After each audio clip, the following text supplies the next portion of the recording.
Good evening.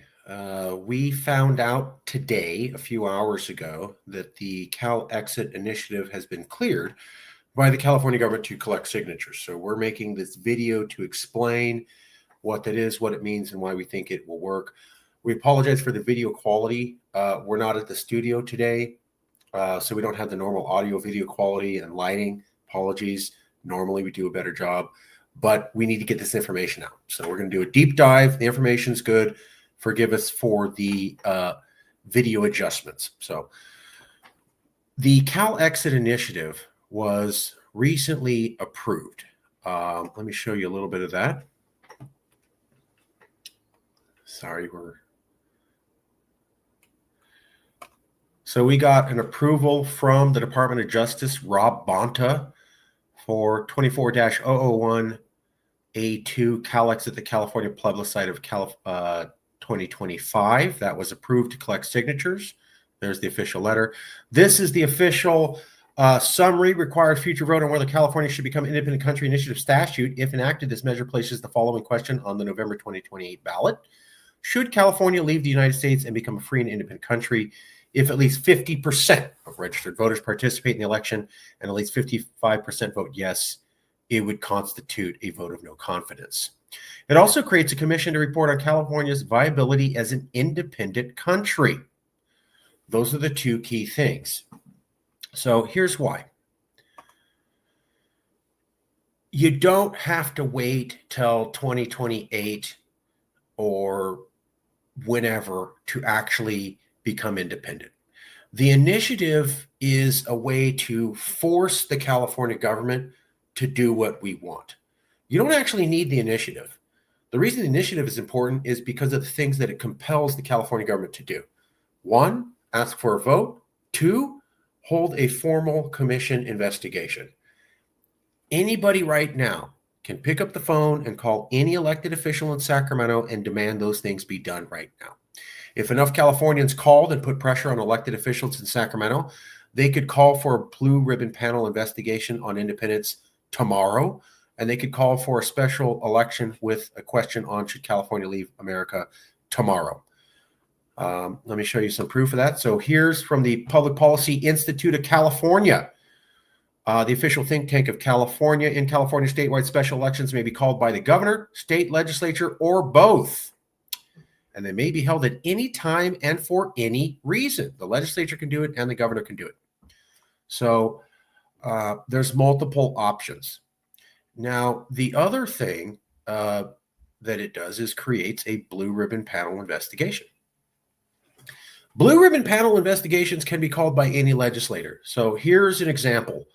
This was a plan to make a blue ribbon panel investigation to look into the Mellow Granlund Older Californians Act. So how to deal with elderly Californians and making sure they have nursing homes that are properly done. What a blue ribbon panel investigation does is basically it's an official investigation. So a couple of years ago, they did one on nail salons. People were getting sick. So what they did was they invited health experts, bacteriological experts, nail salon owners, experts in business, and they did an investigation where they interviewed everybody. And they said, well, here's the problem with nail salons and why some women are getting sick. And here's the proposed legislation that we have to enact. The legislature doesn't have to take up the recommendations of the blue ribbon panel, although typically they do. Point here is that anyone can call for the investigation, and it can be done in a matter of months or a year. Here's why that's, I'll get to that in a second, but this is proof. Anybody can call for the investigation. As you can see, it was introduced by one assembly member, and then it had Cooley, Levine, Waldron, and Yamada. 4 extra people had to sign on. So one person could ask for it, and 4 people signed on, and you get a blue ribbon panel. Don't have to have the initiative. Legislators can do it anyways. Here's an example. Aguilar Curry introduces bill to make Clear Ribbon establish blue ribbon committee on Clear Lake. Here's another example. That same one about how they created a blue ribbon panel. Now, the reason why a blue ribbon panel is important is for this reason. Scotland is the marquee example for how to pursue independence for secessionists around the world. And basically, when you talk to Scottish historians or you look at the history of Scottish independence, they all say that the day the Common Commission published their report was the day that Scottish independence became inevitable. The Common Commission was basically a request for the Scottish government to officially look into independence. That's all it is. They called this commission. The Scottish Parliament had to do an investigation. It took months. It reported on its work and it issued a report. Now, not everybody was happy with the report, and there were lots of debates and discussion. But historians date Scottish independence to pre and post that report. So pre that report, Scottish independence was a laughable topic. Only a few people followed it. It wasn't really taken that seriously. After the Common Commission report came out, everybody took Scottish independence seriously. Even critics who weren't for it took it seriously. Basically, when that report came out, it changed the mindset of all Scottish people simply because their government was actually looking into independence, and it published a report and it caused the discussion. It gave the concept of independence in Scotland a lot of gravitas. It made it respectable. It made it responsible. It made it mature. About 5 years after that, they had a vote. So the report didn't make Scotland independent, but it basically changed the mindset of all Scottish people and made them take the topic seriously. And only a few years later, they achieved the first devolution vote and then called for a full secession vote later on.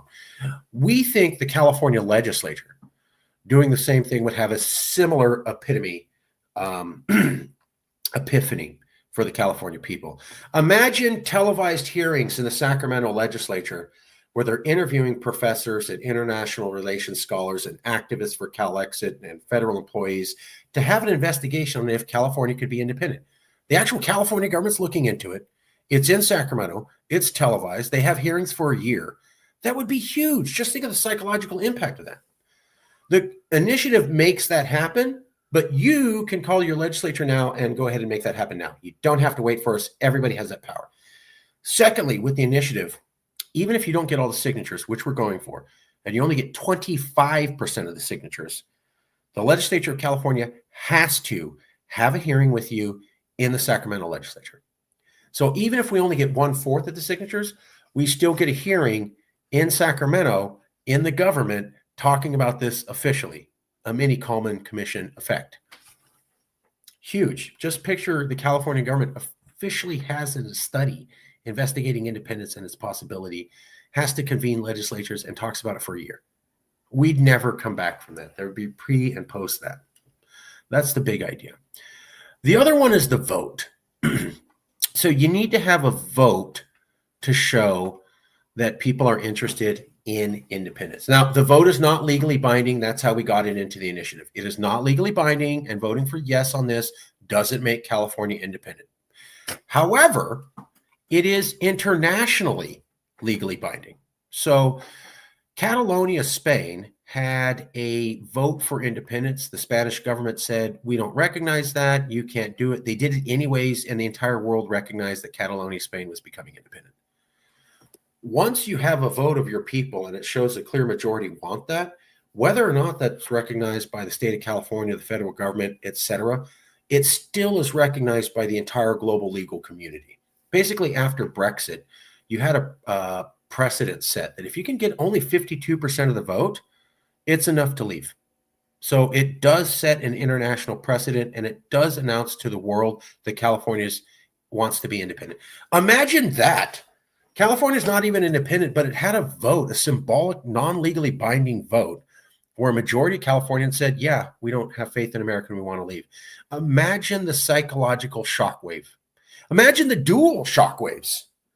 Californians had a vote, not legally binding, saying they don't have faith in America and they want to leave, and their government officially investigated independence. That is a wildly different reality than we are now today. Here's the roadmap, roughly what you do. You win over 50% of the vote. If California doesn't approve at that time, you wait for another event and then reapply. You file the initiative. Once the initiative is approved by Californians, you can approach Congress and ask for permission to leave. Now, we think that Congress will allow us to leave for a couple reasons. One, secession is legal. A lot of people are going to tell you that it's not. That's a lie. Texas versus White is a Supreme Court case that came after the Civil War and says you can legally secede with consent of the states. Here is Kamala Harris. Here is Javier Becerra, who worked for the Biden administration, and Kathleen Kennelly, and now Rob Bonta. I believe Rob Bonta, at least these three for sure. Every single one of them, as you can see, talks about how Texas versus White is a real court case, and it does say you can secede legally with consent of the states. So that's legal, and three of the highest legal officers in California have confirmed that. Now you need to know about this guy, Erwin Chemerinsky. Erwin Chemerinsky is named the most influential person in legal education in the United States by National Jurist magazine in 2024. He has also taught at the Duke University School of Law. He's the dean at the UC Berkeley School of Law, and he helped establish the UC Irvine School of Law. He's considered one of the most expert opinion people on the Constitution and what's legal in California, and the top constitutional scholar in California. And he said, in theory, because it was a majority vote of Congress to admit California, in theory, a majority vote of Congress could approve secession. The law says you can get the ability to legally leave America with consent of the states, not defined. He's saying, top constitutional scholar, simple majority vote could be all it takes to get out. It doesn't require more than that. Let me show you this. I'm trying to find. This is important because right now, as we pointed out, it's about the investigation and the vote for independence. Anyone can call for those things. You don't have to wait for the panel. You can do it. Catalonia had a non-binding vote for independence. It was ignored by Spain. It didn't matter. Scotland had the Coleman Commission, which is our same as a blue ribbon panel, and that basically made it happen in Scotland. Now, the initiative doesn't make California independent. It sets up the steps that will cause independence psychologically: the commission and the vote. The next step is a representative is sent to Congress to ask for permission, which we will get for two reasons. So after Californians have a vote saying we want to leave, not legally binding in America, but internationally legally significant, they can now send a representative to Congress to ask for permission to leave. This is the part that actually allows secession. So let me cover that one more time. This is the part that actually allows secession. When a representative is sent from California to Congress, approach Congress, step one, representative chosen by initiative goes to Congress to ask for permission to leave. If you get consent to the states, you can leave, and it could be a simple majority vote. That's important because Republicans now have a trifecta in government. There's more powerful Republicans in power than there ever has been before. Let's see here.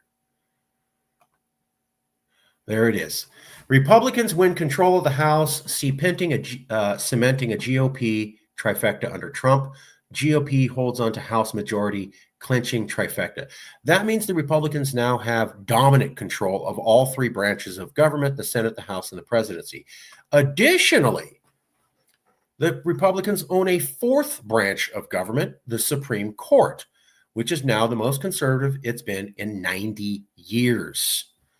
So if you consider the fact that Republicans have a majority and the Supreme Court is a friendly conservative court, we only need about 25 states to make this happen.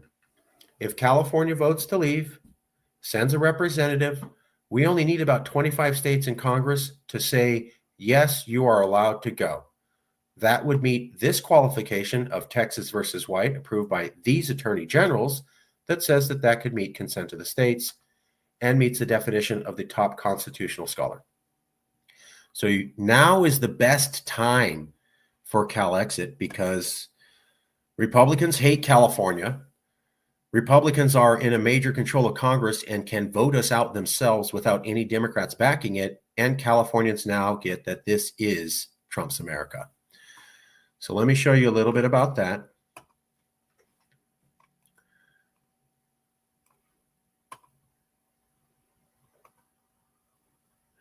Now let's talk about how one second, let me fix this.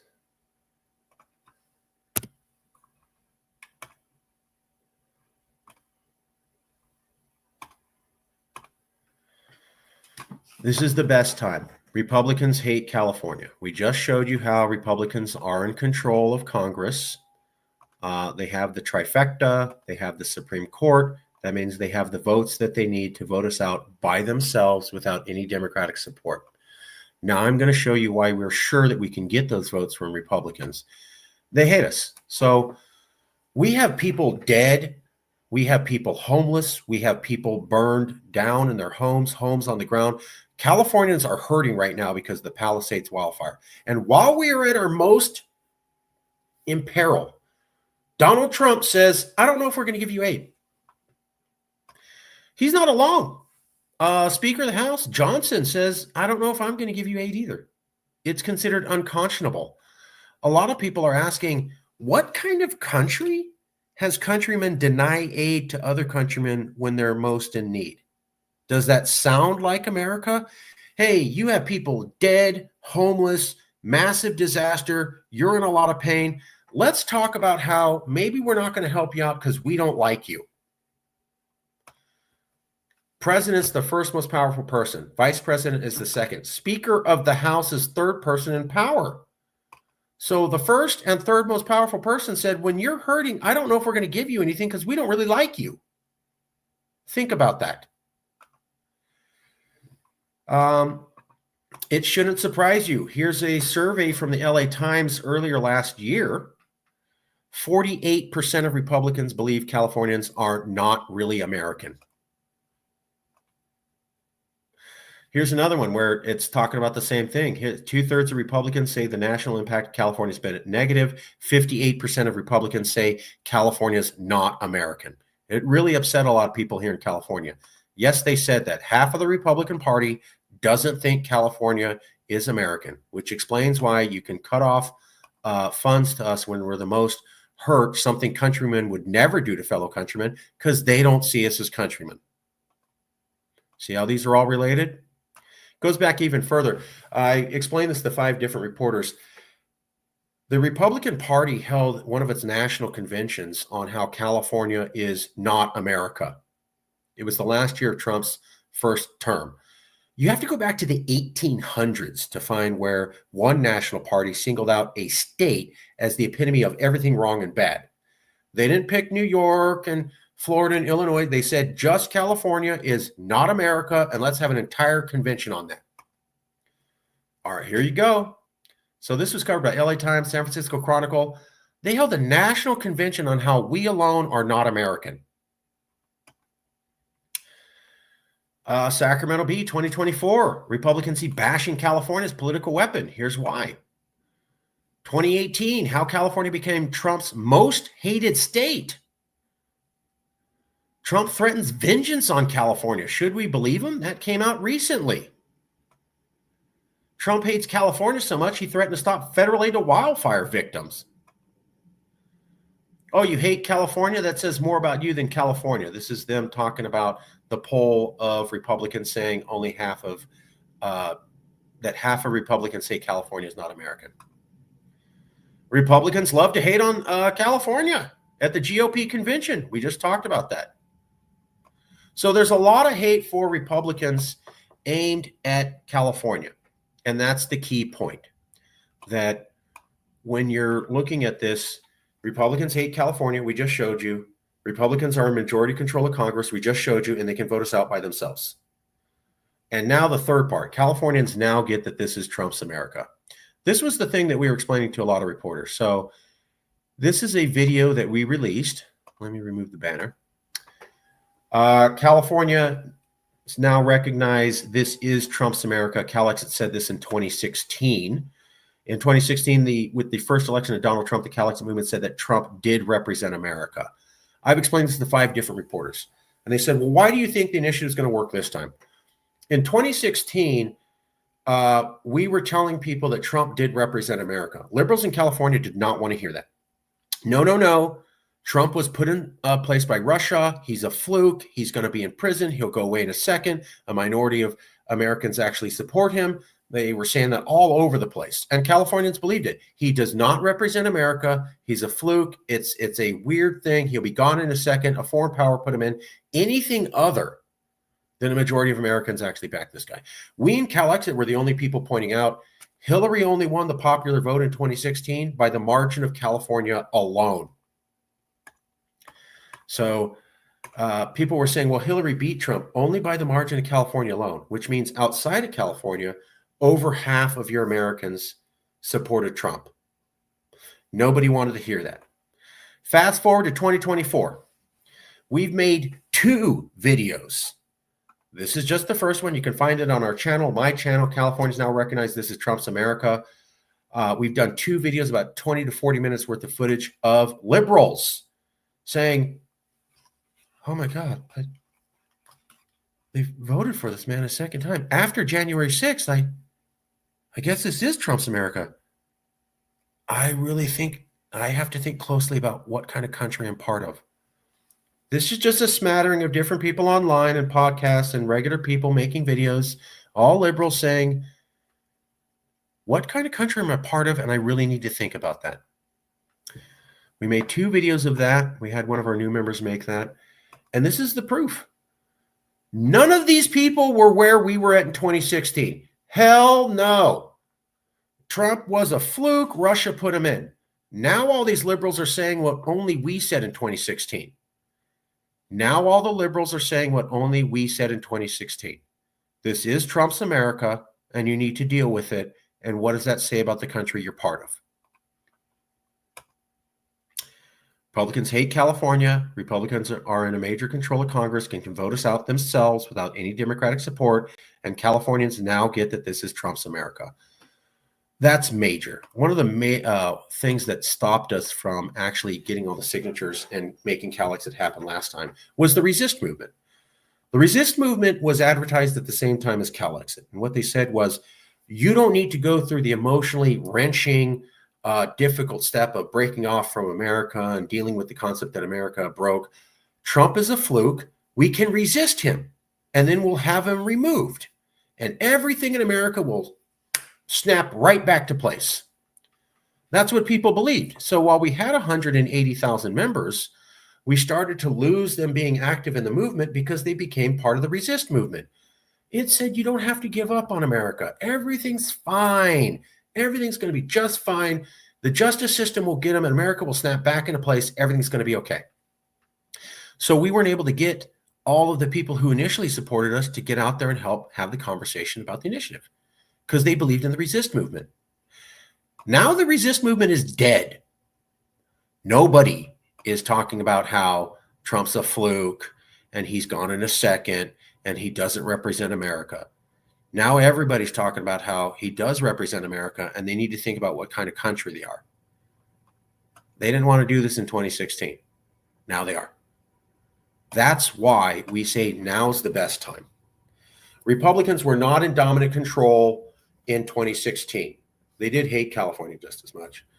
And now Californians get that this is Trump's America. So we're not going to have the opposition Calexit had last time. We were competing with other Californians who said, don't back Calexit, let's resist. We can use the system and we can get them out. No one's saying that anymore. They're saying this is America. Oh my God, what does that mean? Now, maybe some of you are saying, well, that's still too dramatic. We don't need to leave. Well, let me point you out a couple things. So here we go. Pam Bondi has talked about how she wants to deport protesters. So if you came on a student visa and you're coming to America and participating in America, you cannot participate in democracy and you cannot participate in the free right to assemble, freedom of speech. You're not allowed to do that. So you're going to come to this country and we're going to show you that while we say democracy, we don't mean for you. If you say things that we don't like, you do not have freedom of speech and we will deport you and we will have the FBI attack you and investigate you for going to a protest. Yes, she said it. Doesn't stop there. Here's Pete Hegseth. He would not answer the question on if he would gun down protesters if ordered to. So we'll deport you, we'll have the FBI harass you, or we'll gun you down in the streets, protesters. White nationalist and ex-Trump aide Stephen Miller returns. Here's the Hispanic Congressional Caucus talking about how Stephen Miller is a white supremacist. Why is he back? That should say everything. Also, here's one of my favorite. Trump, during the campaign, talked about how he really liked Eisenhower's deportation plan, and it was great, and he wanted to do it even bigger. The official name of Eisenhower's deportation plan was Operation Wetback. That's a racist slur against all Latin people. Trump said he likes the federal program called Operation Wetback. Now, he did not use the term, but all you do is type in Eisenhower deportation plan. It immediately comes up. You mean Operation Wetback? So we're supposed to believe he didn't know it was called Operation Wetback while talking about how it was so great, when anytime you look it up online, they immediately let you know it's called Operation Wetback. Just a coincidence. Here's another coincidence. J.D. Vance's vice president didn't win his election in Ohio until he had a TV commercial asking if you hate Mexicans. A lot of people didn't believe me when I showed this. They're like, no, that didn't happen. Do you hate Mexicans? That's him saying it. Okay? So that happened. Not done. Here's Jason Aldean. Now, Jason Aldean was sitting next to Donald Trump when Donald Trump announced he was going to be the nominee. Who's Jason Aldean? He's the guy that made the country music song called Try That in a Small Town, which accidentally featured the last courthouse to hang a black man dead. Yes, his country song called Try That in a Small Town, which features videos of white people beating up minorities, was accidentally, according to Aldean, filmed in front of the last courthouse. There's about 1,000 courthouses in America. The last one to hang a black man dead, he accidentally filmed his country music video in front of. And here's Trump saying, you and your wife should sit right next to me when I'm accepting my nomination. Maybe it was an accident, but if it was an accident, why did Jason Aldean dress in blackface? Yes, that's him, a little bit earlier. So the guy who dressed in blackface accidentally made a country music video in front of the courthouse where they hung a black man to death. Also, here's Trump saying he wants to go after the enemies within. I have a lot of Republican colleagues I know, and they go, wow, the media took everything he said out of context. He said this. He said enemies within. They said, what are you doing? And he doubled down on it. He also said he wants to be a dictator on day one. Now, I have Republican colleagues. Oh, he didn't mean that. He meant executive orders, etc. But it's people apologizing for him, saying, my interpretation of when he said dictator was he didn't mean dictator. Okay, well, you don't know, right? You're not inside his head. So my interpretation of when he said dictator is he does mean dictator. Here's Elon Musk giving a Nazi salute. And back to Republicans win trifecta control of the House, etc. So I basically showed you how this is the best time to Calexit. Republicans hate California. Republicans are in major control of Congress and the Supreme Court, and they can vote us out on their own, and they've had more power than they ever had. And now Californians get that this is Trump's America, and now they're where Calexit was in 2016. It just took 8 years, but eventually everybody got there. That's the show. That's why we're filing the initiative. That's what we hope to get out of the initiative.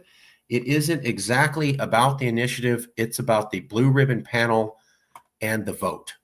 And if we can make those things happen, you can go ahead and call your legislature right now, and anybody can call for a special election, and anybody can call for a blue ribbon panel, as we showed you.